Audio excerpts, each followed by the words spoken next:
We now come to Act 4, Scene 1, between Iago and Othello.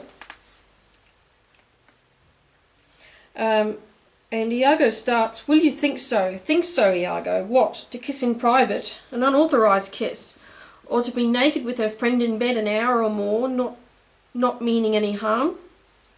Othello says, "Naked in bed, Iago, and not mean harm, it is hypocrisy against the devil." And just to explain this, by showing every sign of committing adultery but then stopping in time, they deliberately mislead the devil, who wrongly takes their apparent intention to sin at face value.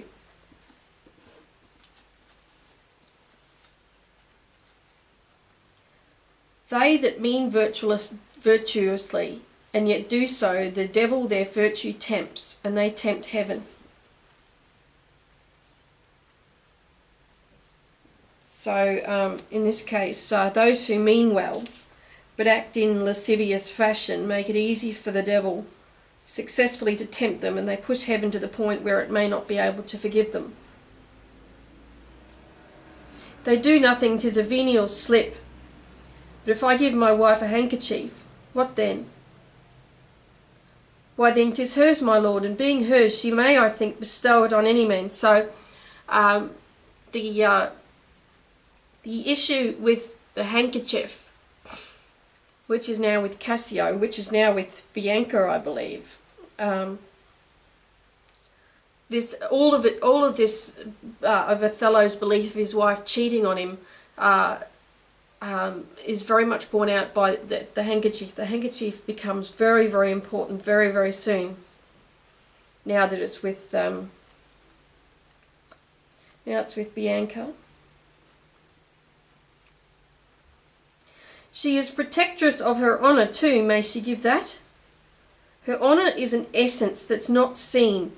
They have it very oft that have it not, but for the handkerchief. So there's really banging on about this handkerchief. Othello says, "By heaven, I would most gladly have forgotten. Thou saidst, oh, it comes all my memory, at this the raven over the infectious house, boding to all, he had my handkerchief." Cassio had the handkerchief. And it comes all his memory as the raven does the infectious house. The raven was thought to be of an ill omen and a carrier of the plague.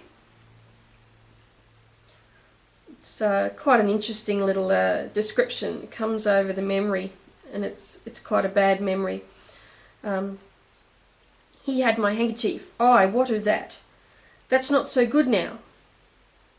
What if I had said I had seen him do you wrong, or heard him say, as knaves do such abroad? As such knaves do exist in the world, who, having by their importunate suit or voluntary dotage of some mistress convinced or supplied them, cannot choose but they must blab. So Iago is saying something that he tells Othello he's overheard, but of course which is a complete fabrication. Hath he said anything? He hath, my lord, but be you well assured, no more than he'll unswear. What hath he said? Faith that he did, I know not what he did. What? Lie with her? So this is a play on lie, as in lie down and telling a lie. With her, on her, watch you well. Othello says, lie with her, lie on her. We say lie on her when they belie her. Lie with her, zoons, that's fulsome. Meaning slander or nauseating. Meaning nauseating, yeah. Belie, meaning to slander. Handkerchief, confessions, handkerchief, to confess and be hanged for his labour.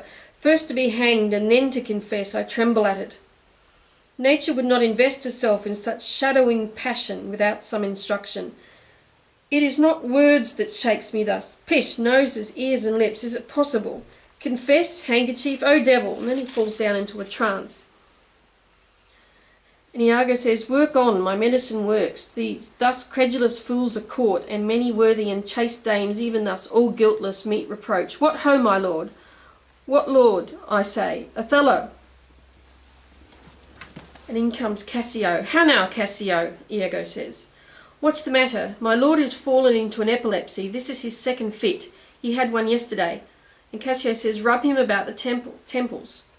Iago says, no, forbear, the lethargy must have his quiet course. If not, he foams at the mouth, and by breaks out to savage madness. Look, he stirs. Did you withdraw yourself a little while, he will recover straight. When he is gone, I would on great occasion speak with you. And then Cassio exits. How is it, General? Have you not hurt your head? Iago says, dost thou mock me? I mock you not, by heaven. Would you bear your fortune like a man? Othello says, a horned man's a monster and a beast. There's many a beast then in a populous city, and many a civil monster. Did he confess it? Good sir, be a man. Think every bearded fellow that's but yoked may draw with you.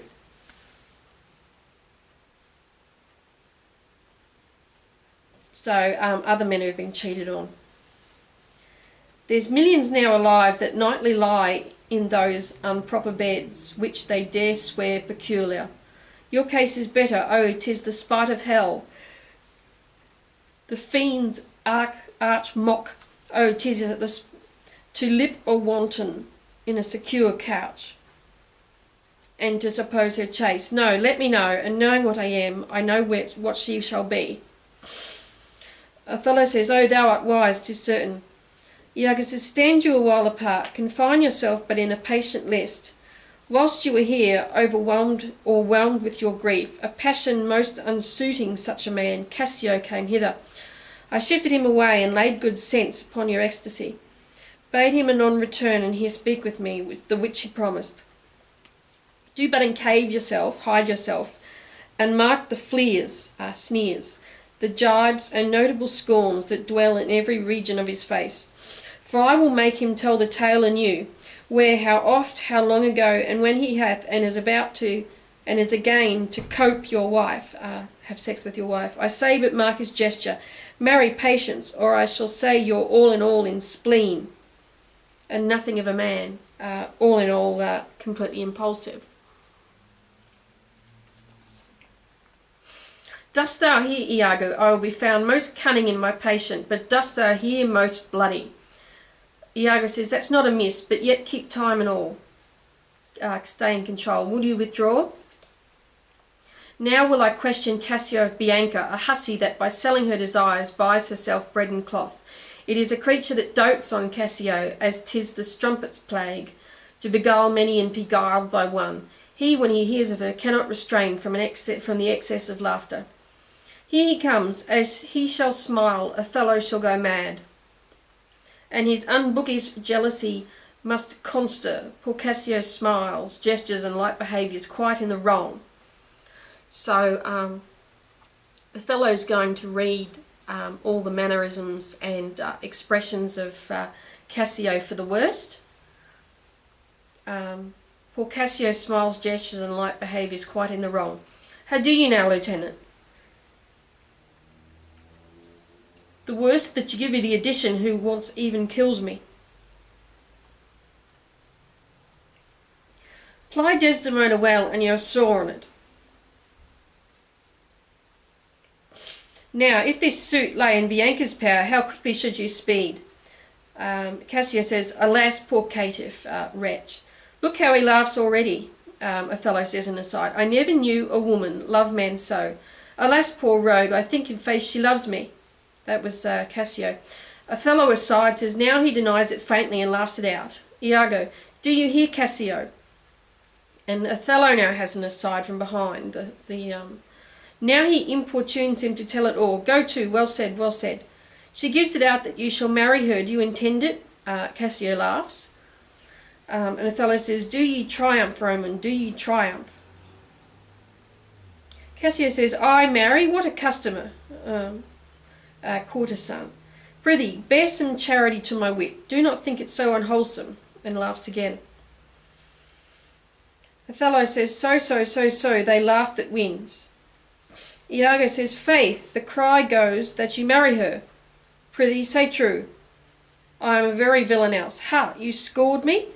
Well, that was Othello's aside. Cassio says, this is the monkey's own giving out. She is persuaded I will marry her out of her own love and flattery, not out of my promise. Othello aside says, Iago beckons me. Now he begins the story, and he comes closer. Cassio says, she was here even now. She haunts me in every place. I was the other day talking on the sea bank with certain Venetians, and thither comes the bauble, toy, and falls me thus about my neck. Othello aside says, crying, oh dear Cassio, as it were. His gesture imports it, indicates it. So it hangs and lolls and weeps upon me, so shakes and pulls me. Ha ha ha. Othello as an aside says, now he tells how she plucked him to my chamber. Oh, I see that nose of yours, but not that dog I shall throw it to. How he's envisioning his revenge, but the time is not quite right.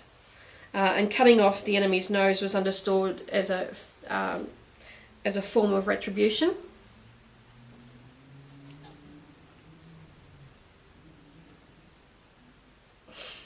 Cassio says, well, I must leave her company. Bianca comes in. Iago says, before me, look where she comes. Cassio says, 'tis another such fit you. Marry a perfumed one.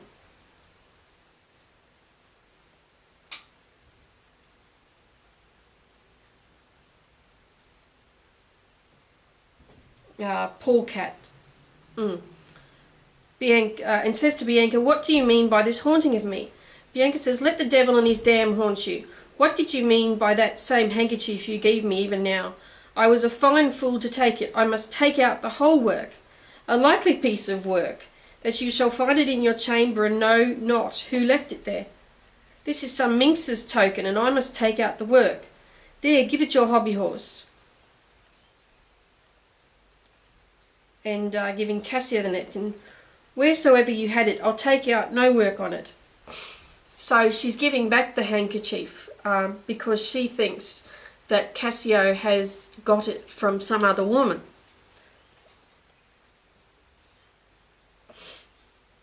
Because he wanted her to copy the work on it. Cassio says, how now, my sweet Bianca, how now, how now? Othello's on the side says, by heaven, that should be my handkerchief. Bianca says, then you shall come to supper tonight, you may, and you will not come when you are next prepared for.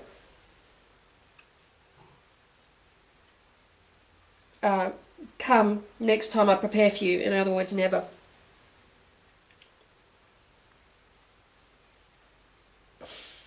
Bianca exit, and Iago says to Cassio, after her, after her. Cassio says, faith I must, she'll rail in the streets else. Will you sup there? Faith I intend so.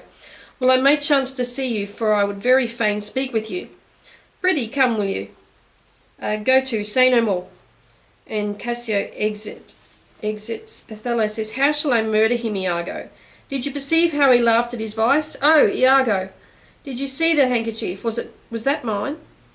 Iago says, yours by this hand, and to see how he prizes the foolish woman your wife. She gave it him, and he hath given it to his whore. So, you know, if he's having an affair with Othello's wife, whoever he doesn't prize it because he's given the handkerchief to his whore, Bianca. I would have him 9 years a killing. In other words, he'd spend 9 years killing him. A fine woman, a fair woman, a sweet woman. Nay, you must forget that. Ay, leave her rot and perish, and be damned tonight, for she shall not live. No, my heart is turned to stone. I strike it, and it hurts my hand. Oh, the world hath not a sweeter creature. She might lie by an emperor's side and command him tasks. Iago says, nay, that's not your way. Othello says, hang her.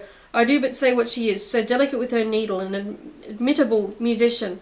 Oh, she will sing the savageness out of a bear, of so high and plenteous wit and invention. Iago says, she's the worst for all this. Oh, 1,000 times, and then of so gentle a condition. So he's still trying not to believe that she's cheating on him. Ay, too gentle. Nay, that's certain, but yet the pity of it, Iago. Oh, Iago, the pity of it, Iago.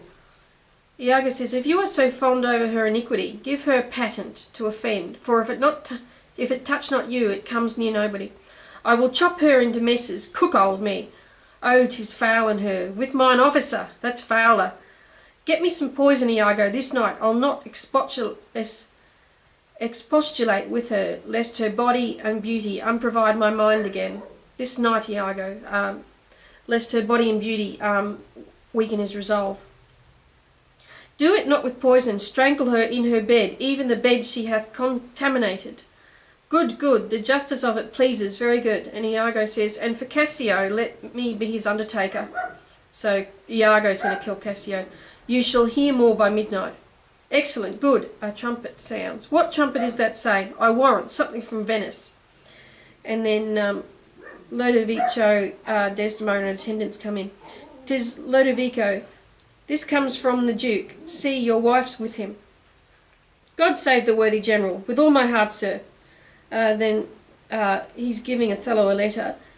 The Duke and the senators of Venice greet you. I kiss the instrument of their pleasures. He reads the letter. And what's the news, good cousin Lodovico? That's Desdemona. I'm very glad to see you, signor. Welcome to Cyprus. I thank you. How does Lieutenant Cassio? Lives, sir. Desdemona says, cousin, there's fallen between him and my lord an unkind breach, but you shall make all well. Are you sure of that, my lord? Othello reads, this fail you not to do as you will. He did not call, he's busy in the paper. Is there division twixt my lord and Cassio? Desdemona says, a most unhappy one. I would do much to atone them for the love I bear to Cassio. Othello says, fire and brimstone, what, my lord, are you wise? What, is he angry? Ludovico says, maybe the letter moved him, for as I think they do command him home, deputing Cassio in his government. By my troth, I am glad in it. Indeed, my lord, I am glad to see you mad. Why, sweet Othello? Devil! And he strikes her. I have not deserved this. Lodovico says, my lord, this would not be believed in Venice, though I should swear I saw it. 'Tis very much. Make her amends, she weeps. Othello says, O devil, devil, if that the earth could teem with women's tears, every drop she falls would prove a crocodile out of my sight. He thinks she's crying crocodile tears. Desdemona says, I will not stay to offend you. Truly, an obedient lady, I do beseech your lordship, call her back. Mistress!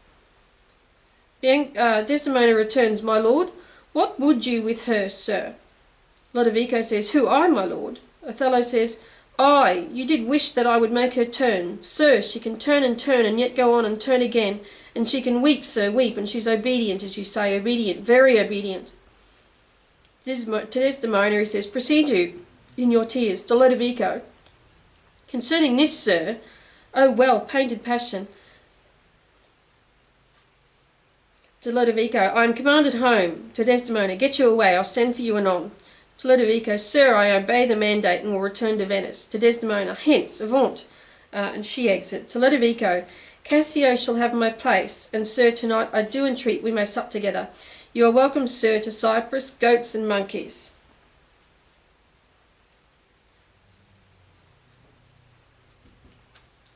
Ludovico said, is this the noble Moor who our full senate call all in all sufficient?